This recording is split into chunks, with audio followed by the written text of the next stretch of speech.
Today's video is going to be the best class setup for the combat shotgun in Call of Duty World War 2. This shotgun is by far the best shotgun in the game due to the fact that the toggle action, while being semi-automatic and therefore faster firing rate, is a 2 to 3 shot kill, most of the time 3 shots. It's far too weak.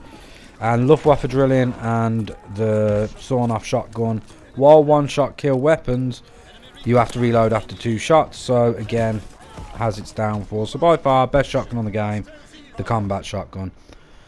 We'll get into discussion and more about it and how to use it after we've gone into the actual setup. So let's get into the setup and then we'll get up into how to use it. This setup is very much one setup but 2 ways to play, and I'll describe that after we've gone through the setup itself. So we're going with the combat shotgun, and the division we're going to go for is going to be expeditionary. You may think, why aren't you going for airborne when you could move quicker?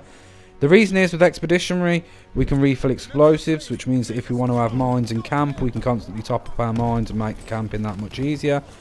And also we've got incendiary shells and the fact that we can refill our grenades as well if we wish to use them while rushing. So that's why we're going with expeditionary class. I apologise for that cough, but anyway, let's carry on. So we're going with expeditionary division, and the attachment's going to go for, the first one is going to be rapid fire. Now rapid fire only makes a very slight difference to the fire rate. It's probably, you probably empty your clip 1 bullet faster sort of thing, but those milliseconds can be the difference between getting a kill and getting killed yourself. So it can make a real difference. That split second difference that it makes could be the difference between living and dying. So it's well worth having. As well, other than that, there's only the next attachment that we have that's any use. All the rest, grips no use, red dots unnecessary, you never have to aim down the sight, and like I say, extended mag and that, it's all pretty much unnecessary.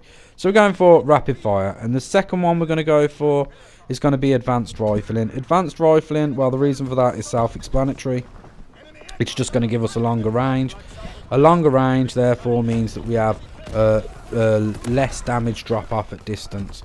On a map like this, for instance, you can pretty much cover the map with it damn near like 3/4 of the length of the map, and you'll at least get a hit marker.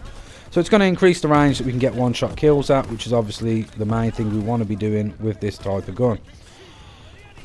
Moving on from that, the basic training we're going to go for, and I always go for on shotguns, is going to be requisitions. The reason for that is simple and obvious. With a shotgun, unless you camp, if you're camping, you can rack up streaks, and I suppose you could go ordnance or something like that. But in general, if you're rushing with a shotgun, which is the funnest way to play most of the time, then you are going to be dying fairly regularly. Not crazy amounts, but you're not the odds of you getting a 15 kill streak, 20 kill streak aren't the best. So to account for the fact that we're going to die quite a bit because we're rushing around having fun, we throw on requisitions because we know we're going to get enough kills to get what we want to get streaks wise. As you see in this, I get all my streaks in this, and I've only got half a game of domination to do it, albeit it is shipment and anyone can get streaks on shipment. Besides the point. So that's why we're going for requisitions, to account for the fact that we might die a little bit more using a shotgun than we would with another gun if we're not camping, and obviously that way it doesn't affect our streaks.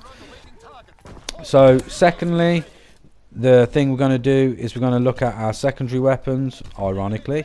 I don't personally have a preference. It's up to you what you want to use. It really comes down to whatever you're most comfortable using.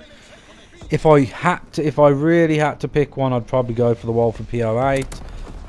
But it's really up to you as to whatever you find to be the best secondary. I just think pick up a secondary if you really want one. Look at that for Beast Mode Rampage there. Got like 5 of them, I think, in a row there. Anyway, besides the point, I'm getting distracted by the gameplay. So we've covered basic training, secondaries. The last thing to cover is the lethals. And as I said before, I would go with mines. You can go with frags if you prefer that when you're rushing, but I like to drop mines as I rush around, either in a high traffic area, or if I'm playing free-for-all, I might just drop them behind me as I run to stop people spawning behind me and getting a sneak kill without me knowing they're there, because they'll run into my mine and badao, they're gone. So just to run through that class setup again, that's the combat shotgun in the expeditionary division using advanced rifling and the rapid fire. Basic training's requisitions. Secondary, I'd go with the P08, but it's really up to you. Lethals, mine, unless you're rushing, and then it's up to you whether you go mine or frag. And now into how to play with it. Like I say, there's two ways to play with this one setup. If you want to camp, you want to get your expeditionary division to level 4. That's really important that you level up expeditionary to level 4, because once you've done that, you can refill explosives, which means that you can top up your mine. So every time you get a kill, top up your mine, place it down, rinse and repeat, and you can get kills for days without ever firing your gun. If they do get past them, you've got your shotgun there to one-shot them to mop up anything that gets past the mines. But as I say, you do have to get to level 4 for that, and do remember you can only have 2 mines down at any one time. Once you place the 3rd mine, the 1st mine disappears. Rushing, self-explanatory. Just run around like a madman. Try it though, and think about where cover is and keeping cover between you and the enemy where possible when you're moving. Also, try and avoid any long lines of sights. If that means snaking around through the middle, through the sides, any way you have to go, just avoid long lines of sights wherever possible. Try to keep things indoors, in hallways, tight corners. Just try and keep things close to medium range and avoid those long lines of sights so the enemy can't get the advantage on you. Anyway, that's it for this video. If you liked it, leave a like. Hit the bell for notification of my latest videos up, and I will see you in the next one. Peace.